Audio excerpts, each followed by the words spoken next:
Well, Julie, Dave, thanks for joining me. Thank you for having Great us. to be here. Where, Thank you. where are you guys both hailing from? Julie, I know you're in Florida, correct? Yes. Where in Until Florida? I'm in Ocala. Okay, Ocala. And Dave? About an hour north in Jacksonville. Okay, right on. Jaguars fan? Yeah. You're starting off More with or the less. hard questions. Well, good. No, guys. Again, for the listeners, Julie has dedicated her life to providing an invaluable service to veterans. And I know, Dave, you were the recipient of one of the dogs, and I can speak from personal experience that my family got a Dutch Shepherd for me in 2016 as sort of a therapy dog, not trained, and clearly he's not trained. He's a force, basically a little velociraptor running around the house. But the thing has been vital to sort of my recovery. And what is it about dogs to you guys that make it such a vital therapy? I don't want to say therapy tool. It's a living being creature, but there is just a connection between the dog and the human that it's hard to articulate. Yeah, I think for me, they don't judge.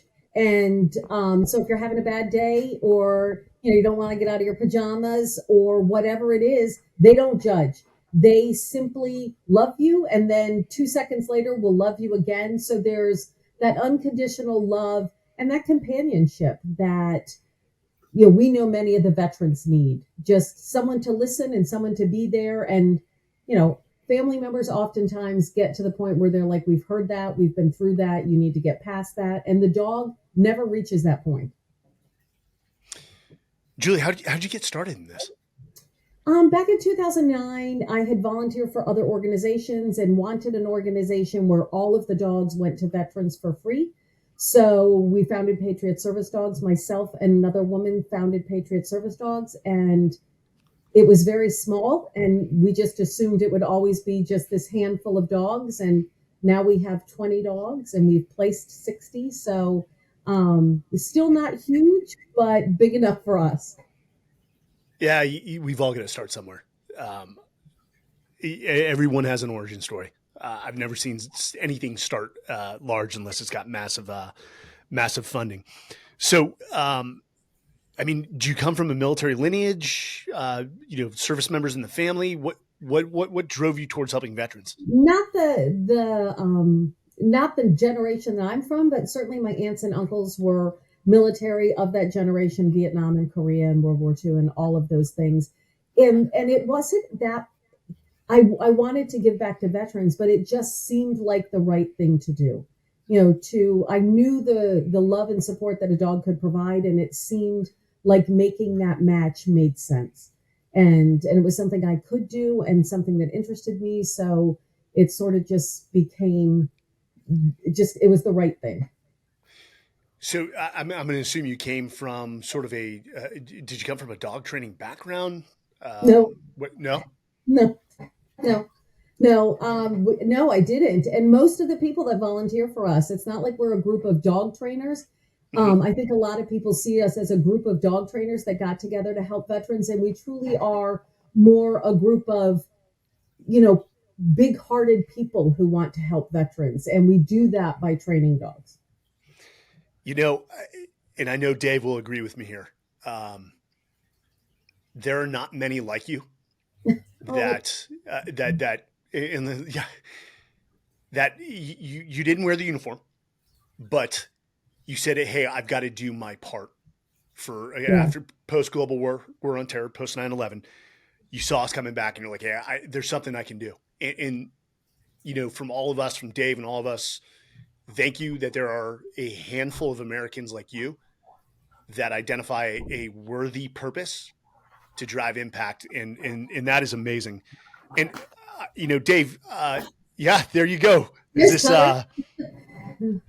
this is Cutter? That's Cutter. Hey, okay, beautiful. And Cutter's like, "Hey, time to go out. Look at him on the screen." He's like, "Hey, it's time. Hurry it up, old man." Dave, you were in the U.S. Army. You served during the global war on terror. Is that correct? I served in Vietnam. Vietnam. Okay. There's still a couple of us around. Yeah, I'm sorry, my card is wrong.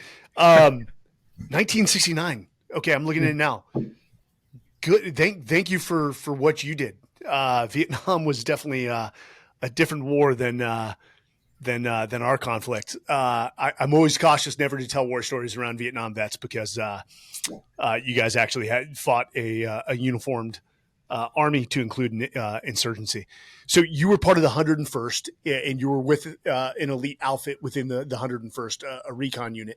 Correct. Just if you could tell us a little about your Vietnam time, Okay. in order to If give I us ramble on, context. just tell Yeah, me. Okay? absolutely. All right. After I graduated from high school, I came from a strong military background. My grandfather, uncles, my father, they, everybody in the lineage has been Navy. And so I'd had enough of visiting the ships and being on base and all that stuff. And I wanted to parachute. So I signed up with the Army, signed up specifically to be a paratrooper, specifically to be in the infantry. And it was a time in 1969 when nobody in their right mind wanted to do that. Everybody around me, I won't say everybody, but the vast majority of the guys I served with were draftees because the draft was real strong at that time. So I was kind of an outcast from the day I signed on.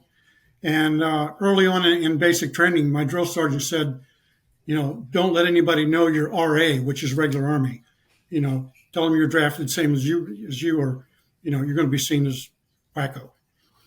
Anyway, I went through my basic training, then my jump school, and I tried out for special forces. Didn't make it. They were looking for a stronger academic than what I had behind me. So I went to jungle school in Panama, and after that, I got my orders for Vietnam, and went with the 101st Airborne Division. And at the time, they were closing down the only recon unit or brigade they had.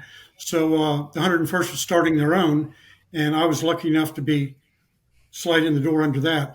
So what the recon unit is a either a 6 or 7 man team. We go out 10 to 12 days at a time, and our job is not to engage, but to gather information. We're such a small team working out there alone that we can't afford to engage because we don't have the firepower, even though, it happened once in a while.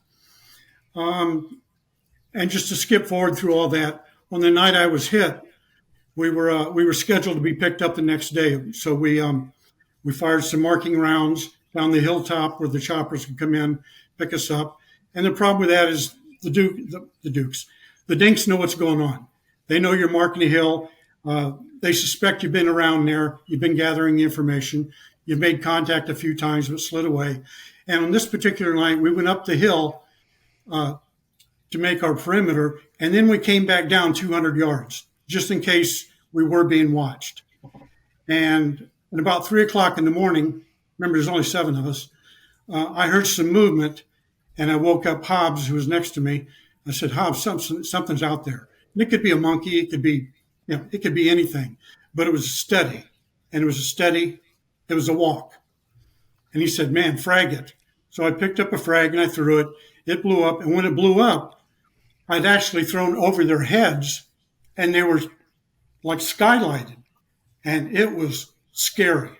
I have no idea how many there were, but you can see these silhouettes just for that split second of that explosion. Then he set off his claymores, and they were already inside the claymore line, and we just started shooting. And for every red tracer went out, there was 10 or 15 green tracers coming in, and they next morning they figured it was about a company size element, but we made it through the night. I got hit.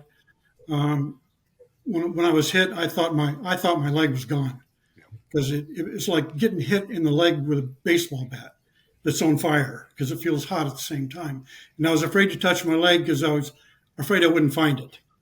It's just a fear, an unimaginable fear. It's black. You're in triple canopy jungle. There's no lights around, nothing. All you hear is people screaming and yelling, and you want to keep shooting. And, and at the same time, you're hit, but you don't know how bad. I know. And I heard Hobbs. He scooted away. He scooted up the hill a little bit to the radio, and I heard him say, "Man, we got dinks down there." And as soon as they said that, they called in some Cobra support. I don't even know if they use Cobras anymore. Anyway, the gunships, they were there in about 15 minutes, and we had to put up a strobe light so they could see us in the middle of the jungle. I mean, if the pilot can see us, everybody in the whole world can see us.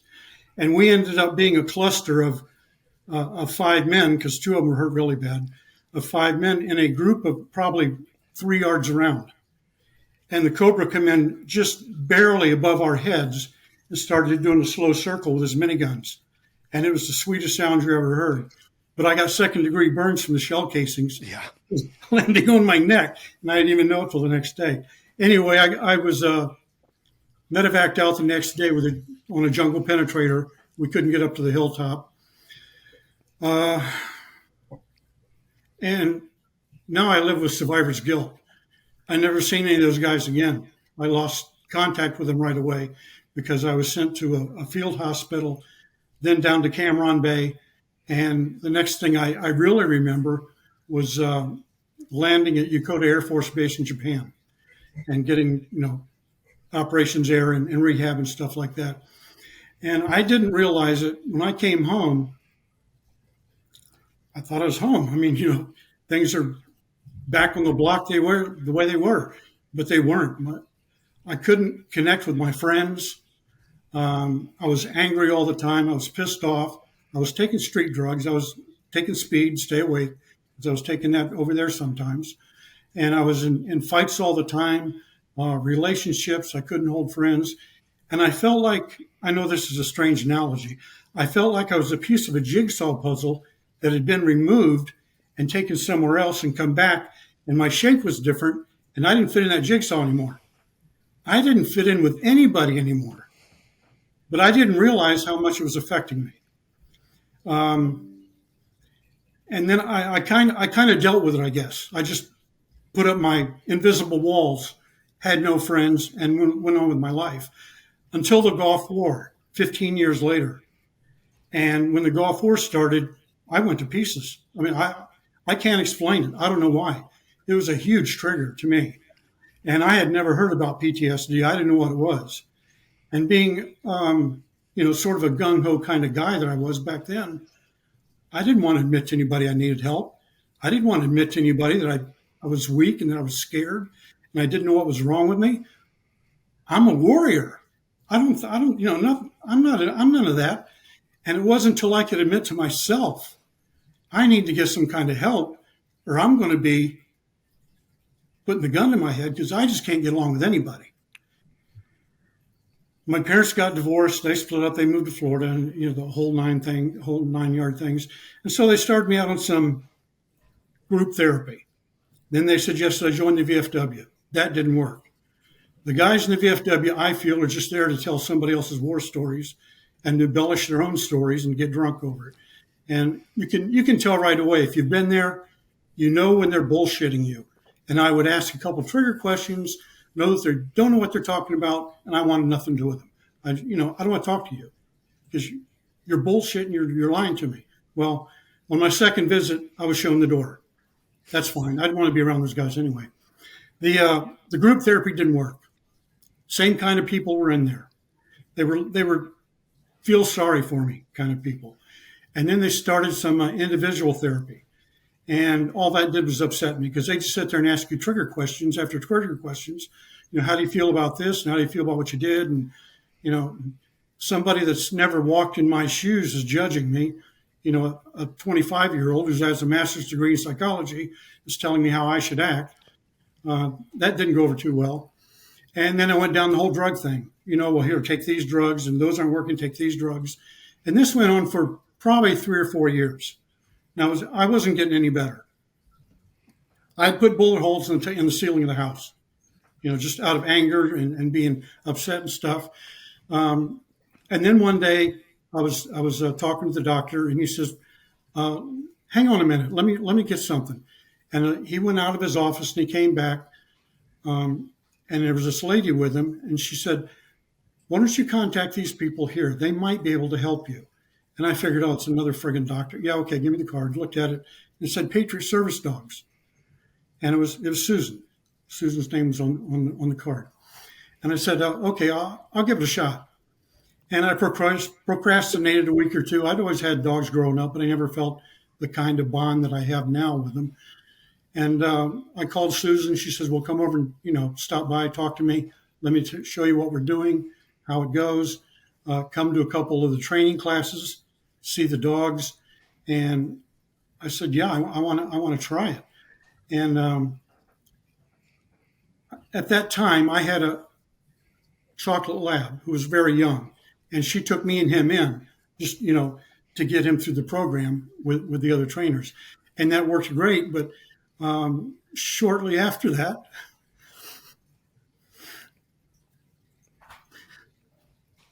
he died at 5.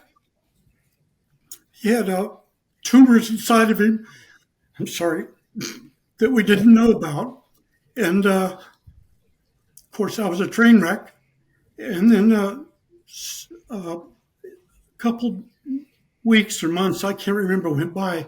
But Susan called me, said, I have someone over here I want you to meet. And I figured it was a person. So I got in my truck, went over to her house, and Gunnar was there. And he turned out to be my Jesus, I'll tell you. I mean, I don't know how else to put it. I cried. I felt guilty about Riley, but she said, here, take him for a few days, see how it works out. And he never left my side after that. Julie knows the story behind Gunnar. For some reason, he didn't work out in his initial placement, and Susan was taking care of him in the interim. And it just so happened he was lost, I was lost. We were put together, and for 8 years, it was a telepathy between him and I. I didn't have to talk to him. He knew my mood. He knew how I felt. He knew when I was upset. He would keep me from getting into confrontations because he would look at me and just wolf a little bit. He slept with me. He ate with me. And aside from the guys I left in Vietnam, I never grieved anything worse than when he passed. And now, of course, I have Cutter, who's, trying to fill his paws, but they're pretty big paws to fill. But we're going to make, he helps. Cutter helps me every day. He's he's young, he's immature, but he's learning my moods, my actions. It doesn't happen overnight. Patriot Service Dogs has kept me alive, literally alive. I wouldn't be here today if it wasn't for the things that Julie and Susan and all the people at Patriot Service Dogs, the women in the prison that train them, the puppy trainers, they all stand back and say, bless you, we're glad we can do it and all that. And Julie never likes to stand in the limelight, never likes to take any credit for what she does. But they have literally saved my life. And I'm a testament to that. That's it in a nutshell, man. That's about all I can tell you. They're saviors. But the hard part is for the veteran to reach out. I talk to so many veterans at the VA center, so I'd like to get a dog. I give them the number, and they never follow up. And some of them you never see again. So I don't know what happens. I do think that, can I jump in here? And I was going to ask Julie, you hear that story. You hear that story. And Dave, the survivor's guilt, I can empathize with it. I had 10 combat rotations during the Global War on Terror. I've lost a lot of buddies, 3 feet from me who jumped on a grenade.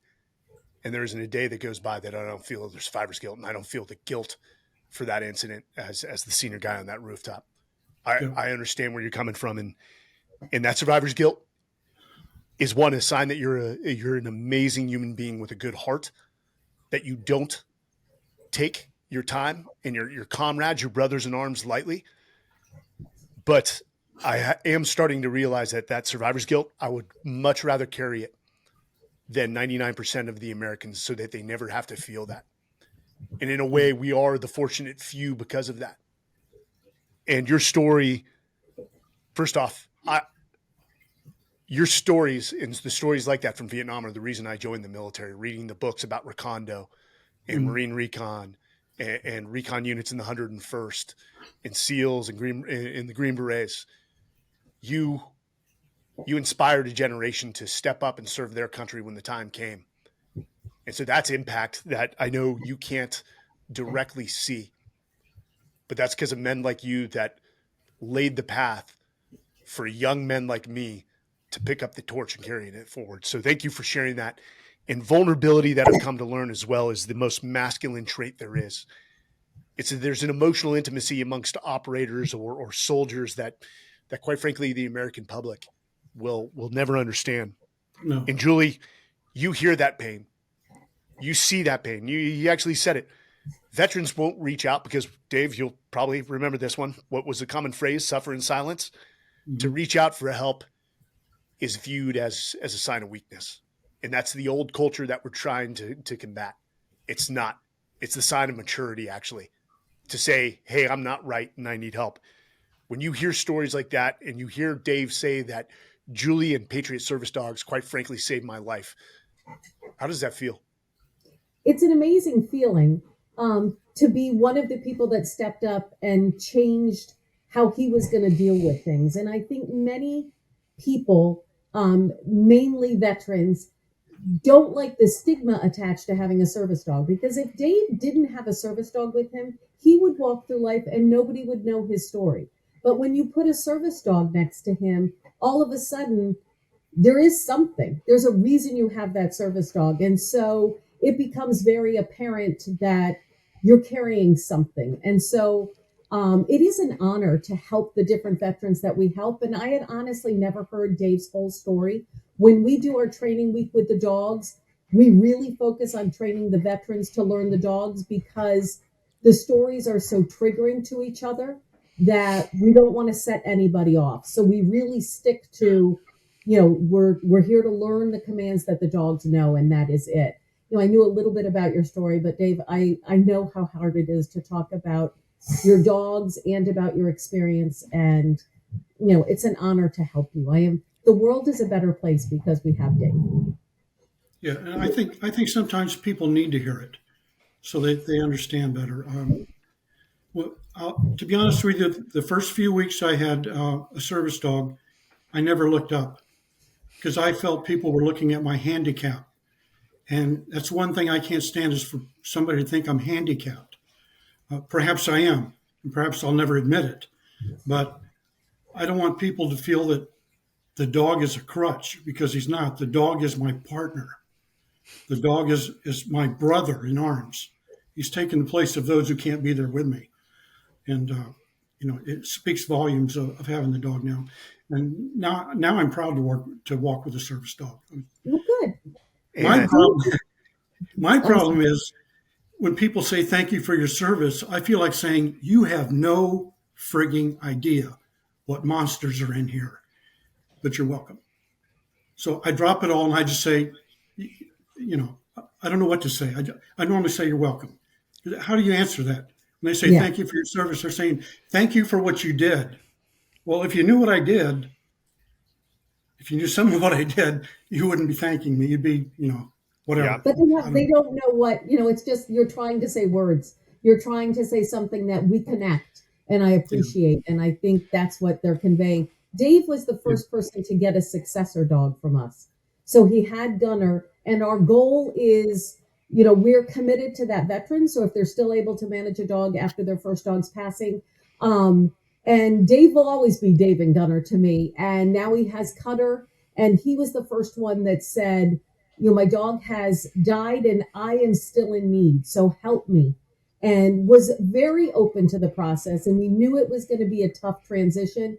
And he was very gracious with it. There were a lot of tears on all of our sides, but he accepted that this was a new dog, a new relationship, and that he would have to work to make it work.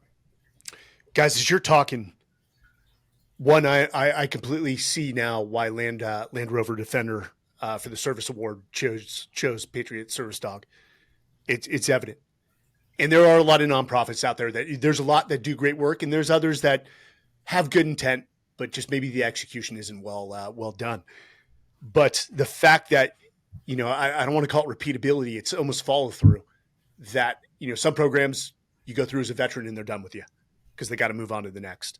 And you really feel that as a vet, and it's disheartening. I don't take it personally, but Dave, to your point, when people thank you for your service, and I've heard this discussion amongst vets, you know what my reply is, man? Thank you for taking the time to say that. And they will never understand that in war, you see the best, the very best and the very worst of man. Sometimes you end up on both sides of that equation, depending on the situation. And you have to engage in a certain level of evil to combat evil. As the phrase goes, in order to send someone to hell, you've got to go there yourself. And you have. And your whole generation in the Vietnam War, whether they willingly answered the call or were drafted, you went. But again, I do find pride in the fact that, hey, we went. So again, 99% of America never has to see that. But you are right. And here's where the two sides start to meld together. They don't have to go see that, but we do have to tell the stories. We do have to tell people that there are realities, the very harsh and evil realities outside of this first world country. And it's not pretty over there in some parts of the world. And additionally, we've got to tell the stories to keep the legacies and the memories of our fallen comrades alive. The second you stop telling their stories, that's when their stories die. In a strange way, if I hadn't gone, I would sit here every day and say, I wonder what it was like. I wonder, what did I miss? It may sound a little strange, but what did I miss? And nowadays it seems the wars are almost like video games. I was talking to a first sergeant a long time ago, and he says, the Vietnam War was the last cowboy war because there weren't GPSs, there weren't computers, there weren't cell phones. You went out there and, you did what you needed to do and you didn't tell anybody about it. And sometimes you did things that you wouldn't normally do. No, you're 100% right.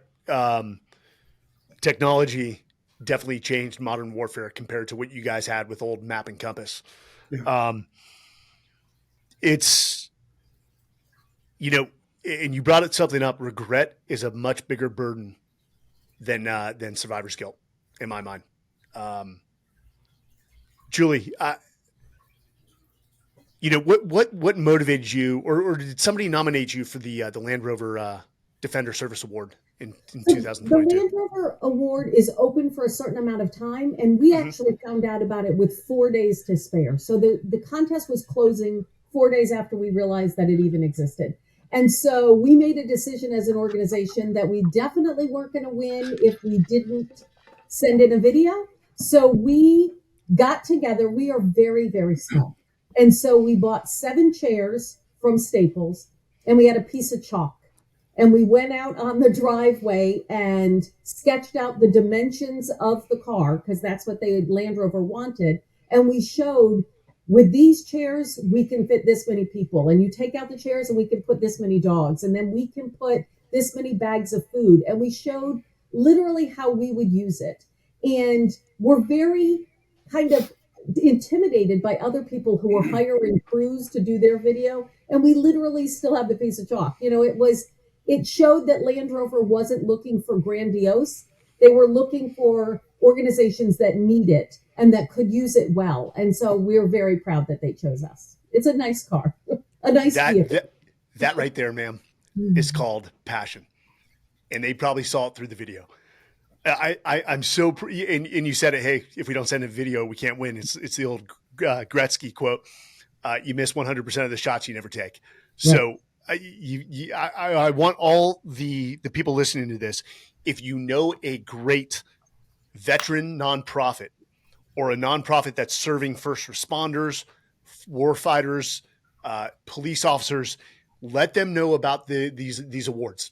These are important, and that it doesn't hurt to submit a video, no matter how small or large you are. And we know you need the money to put it towards your programs. Julie, I do want to highlight that you've actually created an organization that serves really impact in 2 arenas. One with the veterans, and Dave is a clear example of that. but you also, dear to your heart, wanted to help women who had fallen on hard times. And so you utilize, I guess, female inmates is what I would say in a correctional Yeah. facility to teach them how to train the dogs and also give them a sense of purpose. Where did that notion come from? That must have been a steep climb, a hill to climb It was a to allow crazy the state. notion. Yeah. I never thought, I mean, I've been in prison 12 years now, so I never thought it would span that long. But Dave went in, part of our training is the veterans go in and meet the inmates who trained their dog. And he's been, so some of the things that prison's lacking, he said, what can I do? And he sends boxes of books that get added to our library that, you know, it not only are the women very appreciative, but the thought that he's thinking about them makes them feel worthy. And we all want to feel worthy. I mean, they've obviously done something wrong. They're wearing blues. And so, but, you know, Dave thinks enough of them to show them kindness. And they showed him kindness when he came in. So it is a nice connection between communities that would never meet each other. And Dave was kind enough to share some of his story when we went into prison and trained. And you know, the inmates hold that and say, this is why we do this work. You know, every day we get up, rain or shine, and we train these dogs because there are people like Dave who need these dogs. So yes, we serve two different populations, and both. It's amazing how many crossovers there are. You know, Dave has PTSD. Many of the inmates have PTSD. We have a lot of veterans with military sexual trauma. Our inmates have the same thing. So it's a nice kind of level group that help each other. Dave, did you find a commonality? I mean, people who have fallen on hardship in a different manner through a different mechanism. Did you find some commonality? I found some commonality in that they too have built their silent walls. Mm-hmm.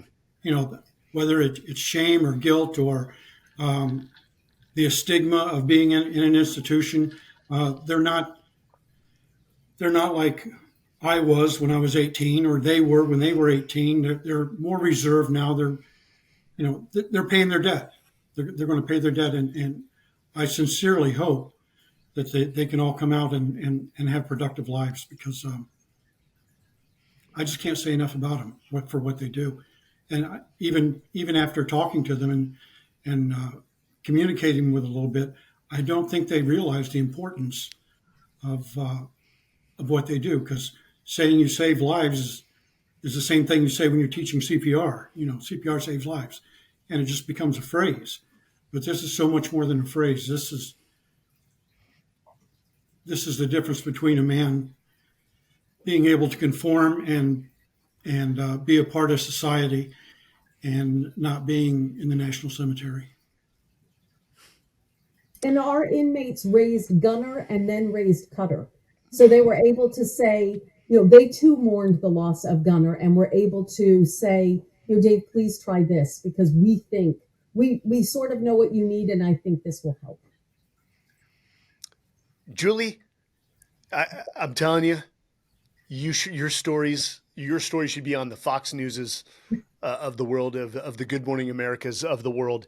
We need positive stories where people are selflessly giving their time to helping others like Dave and these inmates. Man, I'm blown away. Knowing my relationship with my dog Bane, you know, first off, you know, I'm sure you guys will empathize with this statement. As I think I like dogs as a whole more than I like human For beings. sure. Absolutely. And we, you know, also they are very good judges of character.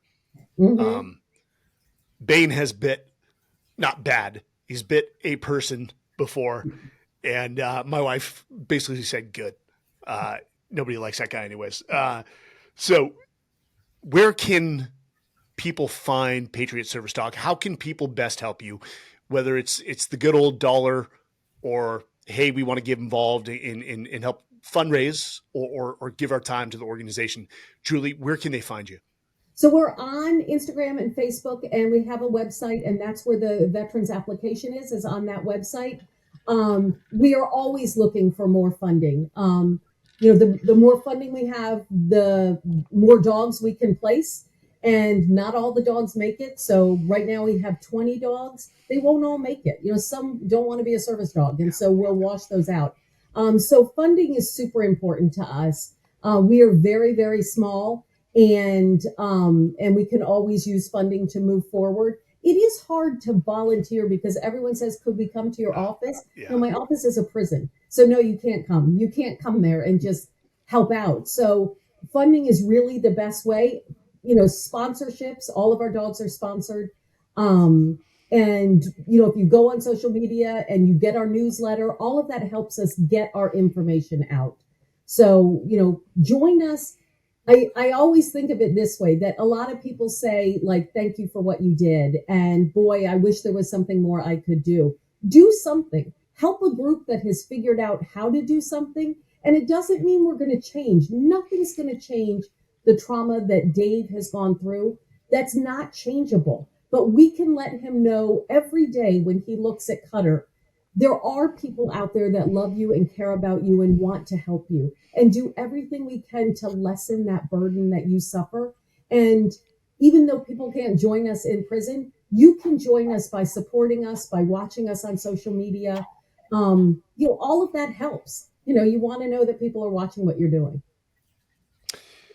You bring up two great points. One, yeah, no, you can't remove that rucksack that Dave carries on his back, but you can make the load manageable. And again, for the listeners, I'm telling you that 2016 was a very hard time for me, probably the bottom of the barrel. And that's when I got my dog, and that thing changed my life.